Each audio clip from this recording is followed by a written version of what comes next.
The distress call.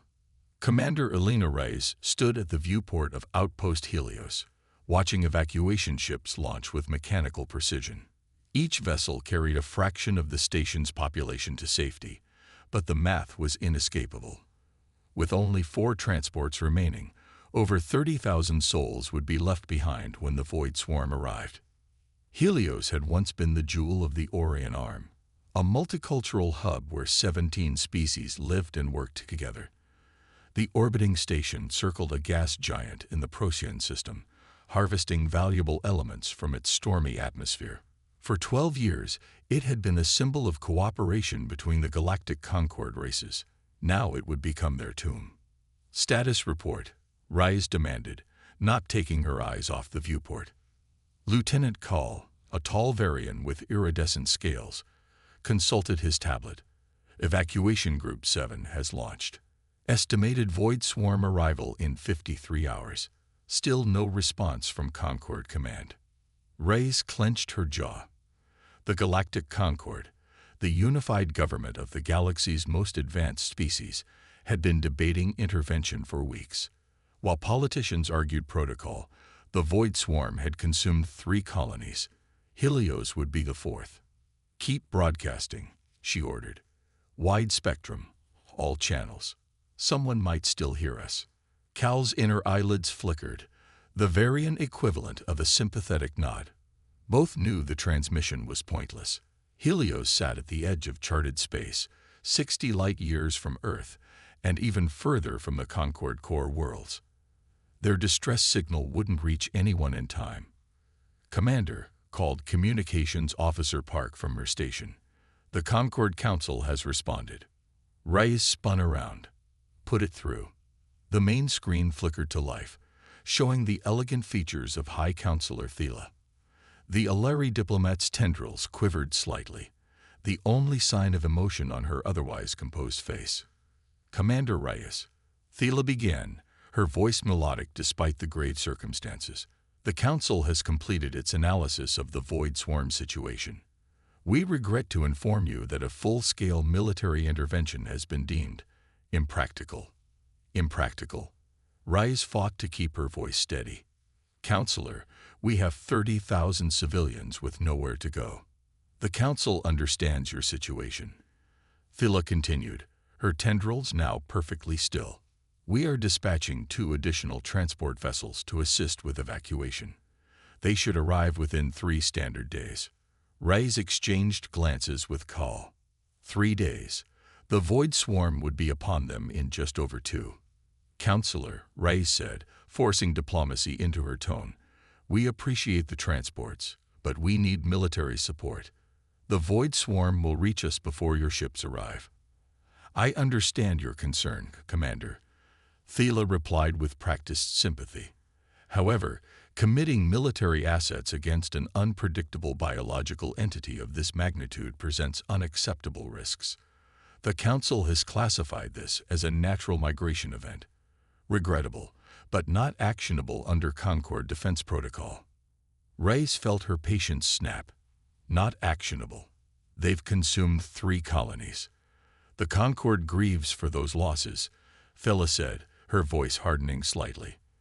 But the Void Swarm appears to be moving along a trajectory that will take it away from core Concord territories after passing through your sector. Strategic analysis suggests that we're expendable. Reyes finished. Thela's tendrils stiffened.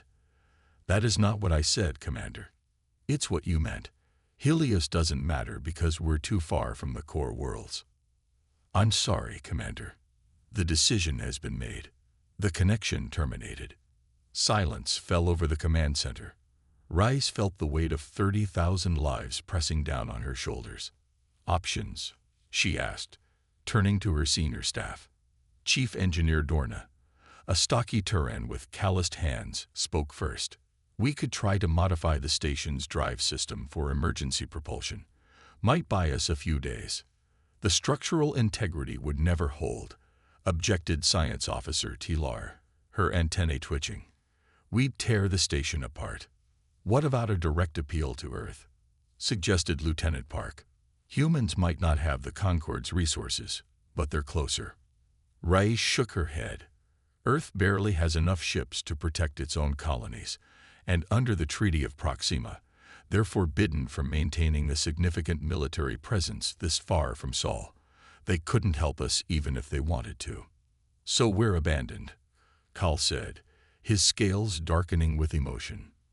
Rai surveyed her team, a mix of species united by their service on Helios.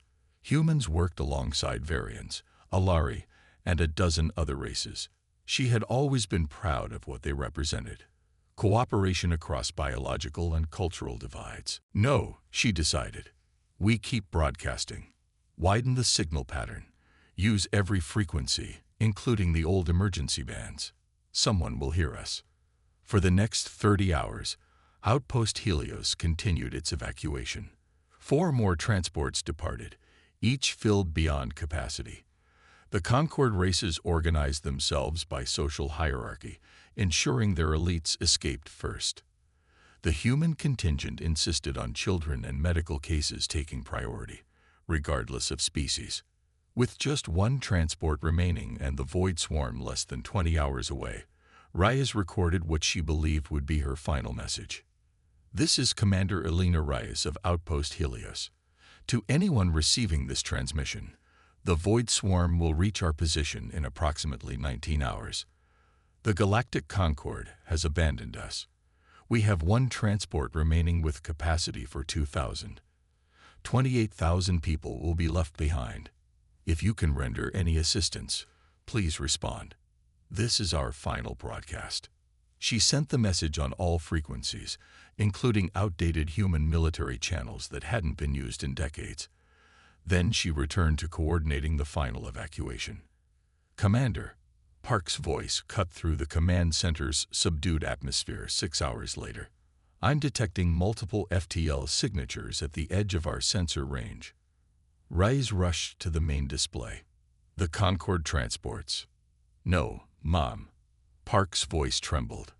These are hundreds of ships. They're dropping out of FTL in attack formation.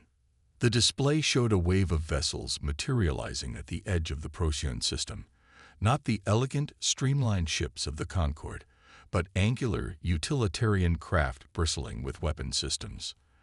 At their center loomed a massive vessel unlike anything Reyes had ever seen. Are they Void Swarm? Asked Kal, scales paling with fear. Negative, replied Park, fingers flying over her console. These are human signatures. Impossible, whispered Reyes. Earth doesn't have this many ships. The Treaty of Proxima limits them to 50 vessels outside Sol. We're being hailed, Park announced. It's the lead ship, the UDF Thermopyla, the United Defense Force, Earth's military. But how? Put it through, Reyes ordered.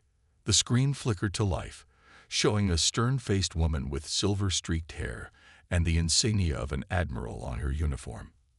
Outpost Helios. This is Admiral Constance Chen of the Earth Defense Fleet. We receive your distress call. Our sensors detect the Void Swarm approaching your position. Stand by for immediate military assistance. Reyes stared in disbelief. Admiral, how is this possible? Earth doesn't have this kind of fleet. The thin smile crossed Chen's face. The Treaty of Proxima limits what we can show the galaxy, Commander, not what we can build. Her expression hardened. The Concord may have abandoned you, but Earth protects its own, and anyone who stands with them. Prepare your people. We didn't come to evacuate. We came to fight. As Reyes watched, hundreds of Earth warships moved into defensive positions around Helios, vessels that shouldn't exist. A fleet that violated every treaty Earth had signed. Hope loomed in her chest for the first time in weeks. The Deathworlders had arrived, and they hadn't come to run. The Deathworlders stand. Admiral Constance Chen strode through the corridors of Outpost Helios with the confident gait of someone accustomed to higher gravity. Earth's pull was 1.3 times stronger than the station's standard setting, and it showed in the way humans moved. Heavier, more deliberate, as if always ready to brace against impact. Commander Reyes struggled to reconcile the woman before her with the impossible fleet now surrounding the station. 217 warships, according to the latest scans, some larger than anything the Concorde had ever fielded. Your station's defensive systems are outdated, Chen observed as they entered the command center. We'll need to integrate our targeting networks. Admiral, Rice said, lowering her voice, I need to understand what's happening. Earth signed the Treaty of Proxima. The terms were clear: 50 ships maximum beyond Sol, none exceeding destroyer classification. You have dreadnoughts out there. Chen's expression remained neutral as she studied the tactical display. The treaty bought us time, Commander. Time to build in secret. The Concorde sees humans as primitive creatures from a harsh world. They never considered us a threat, just a curiosity to be contained. But this fleet, Rise gestured toward the viewport where Earth vessels were visible, deploying smaller craft in precise patterns, is the result of 30 years of preparation. Chen finished. Earth may be new to the stars, Commander, but we're very old friends with war. Chen turned to address the command staff, humans and aliens alike watching her with a mixture of hope and apprehension. The Void Swarm will reach this position in 13 hours, she announced. It consists of approximately 5,000 bioorganic vessels, ranging from drone-sized to Leviathan class. They operate as a hive mind, coordinating attacks through quantum entanglement. Conventional Concorde tactics have proven ineffective. Science Officer Tular's antennae quivered. How do you know so much about them? The Concorde has barely managed to gather any data. Because this isn't our first encounter, Chen replied. Earth lost a research outpost to the Void Swarm 2 years ago. We've been studying them ever since. Shock rippled through the non-human staff. The Concorde had always maintained that the Void Swarm was a new phenomenon. Why didn't Earth share this information with the Concorde? Tular demanded. We tried, Chen said flatly. The Concorde classified our reports as unverified claims from an underdeveloped species. Their arrogance will cost them 3 colonies. It won't cost them this station. Over the next several hours, Earth Marines and engineers swarmed through Helios, reinforcing critical systems and establishing defensive positions. They brought weapons and technology that shouldn't exist: plasma cannons, quantum-locked armor, gravitational distortion fields. Each innovation violated Concorde restrictions on human technological development. As the preparations continued, Lieutenant Cal approached Reyes at her station. Commander, he said quietly, his scales shifting to a troubled blue hue. These humans, they've been lying to the galaxy. Reyes watched as Earth engineers installed a shield generator that would have been considered impossible by Concorde standards. They've been surviving, Lieutenant. There's a difference. But the treaties were designed to keep humans contained. Reyes cut in. The Concorde never saw Earth as an equal partner. They saw a dangerous species that needed to be controlled. And now, Cal gestured toward the viewport where Earth's fleet had formed a layered defensive shell around the station. Now we find out if the Deathworlders are as dangerous as the Concorde feared. 2 hours before the Void Swarm's arrival, Admiral Chen gathered the station's remaining population, 28,000 souls who had resigned themselves to death, and made them an offer. We did not come merely to fight alongside you, she announced over the station-wide comm. We came to stand with you. Earth has space for refugees, homes for families, work for those willing. The Concorde abandoned you. Earth welcomes you. The response was immediate. Thousands of beings, Varians, Alari, Xanthus, and a dozen other species, rushed to register for transport to the defensive fleet's rear vessels. For many, it would be their first time setting foot on a human ship. They don't trust us, Chen observed to Reyes as they watched the evacuation proceed. But they trust the Void Swarm less. Can you blame them? You've revealed that humans have been building a secret military for decades. Chen's expression hardened. We built what we needed to survive, Commander. Earth's history taught us one lesson above all others. Never depend on the protection of those who see you as inferior. Before Reyes could respond, The tactical alert sounded. On the main display, a vast cloud appeared at the edge of the system. Thousands of bioorganic vessels moving as one entity. The Void Swarm had arrived. All personnel to battle stations, Chen ordered, her voice calm. Civilian transports to fall back to designated safe coordinates. All military vessels, execute Formation Delta. The Earth fleet moved with startling precision, spreading into a three-dimensional lattice around Helios. Smaller craft darted between larger vessels, creating a complex web of overlapping fields of fire. Their formation makes no tactical sense, Tilar observed, studying the display. The Concord Military Index specifically states that against superior numbers, one should concentrate forces to maximize firepower. The Concord has never fought humans, Chen replied simply. As the Void Swarm approached, it began to adapt its formation, splitting into multiple attack groups, each targeting what appeared to be weaknesses in the human defensive screen. The first wave of bioorganic vessels accelerated toward the fleet. They're executing a standard void penetration maneuver, Cal reported, similar to what destroyed Outpost Vega. Chen nodded to her communications officer. Execute Thermopylae protocol. Throughout the fleet, human vessels suddenly powered down their main drives and weapon systems. For a terrifying moment, they appeared defenseless. What are you doing? Rice demanded. Fishing, Chen replied. The Void Swarm surged forward, accelerating toward what appeared to be disabled prey. When they crossed an invisible threshold, Chen gave another signal. Activate a blast grid.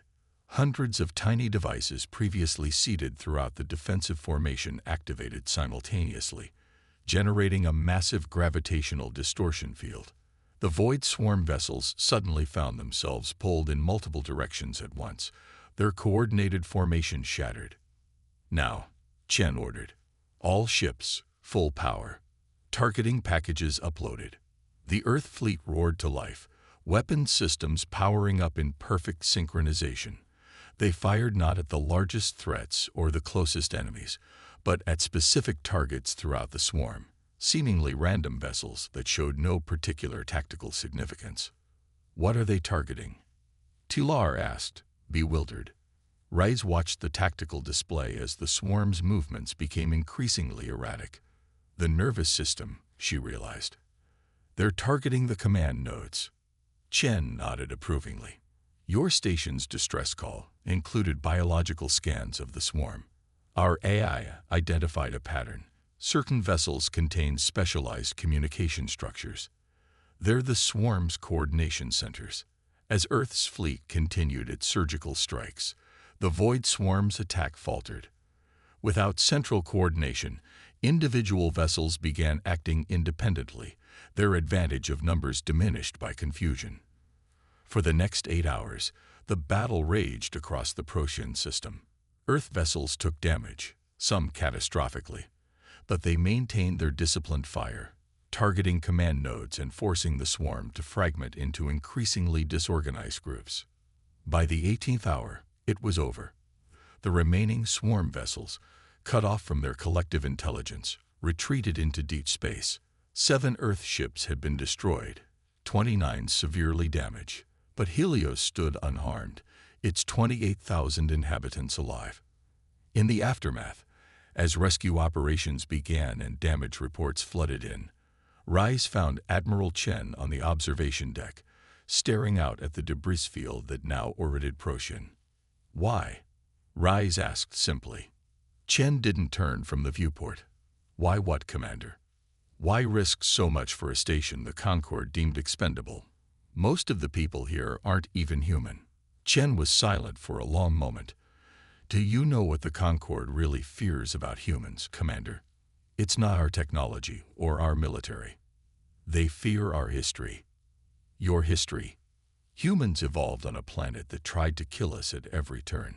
Predators, diseases, natural disasters. Earth forged us through suffering. But our greatest achievement wasn't surviving our world. It was learning to protect each other against it. Chen finally turned to face Rice. The Concord abandoned Helios because they calculated its value against the cost of saving it. Humans would never make that calculation. Because you're from a death world, Rise said, beginning to understand. Because we know something the Concord has forgotten, Chen corrected. The value of life isn't measured by its utility. It's measured by our willingness to defend it. As news of the battle spread across Concord space, the galaxy's perception of humanity began to shift. The secret fleet violated every treaty Earth had signed, an act that would normally bring severe diplomatic consequences. But against the backdrop of the Concord's abandonment of Helios, Earth's intervention cast humans in a new light. They weren't just Deathworlders anymore, creatures from a harsh planet with unpredictable behaviors. They were something the galaxy had rarely seen before, a species that would risk everything to protect others, even those who had shown them little respect. 3 weeks after the battle, the Concord Council convened an emergency session to address the human question. As diplomats debated new treaties and politicians demanded accountability, a simple message spread through the colonies and stations of the Orion Arm. If you're in danger, call Earth. The Deathworlders will come.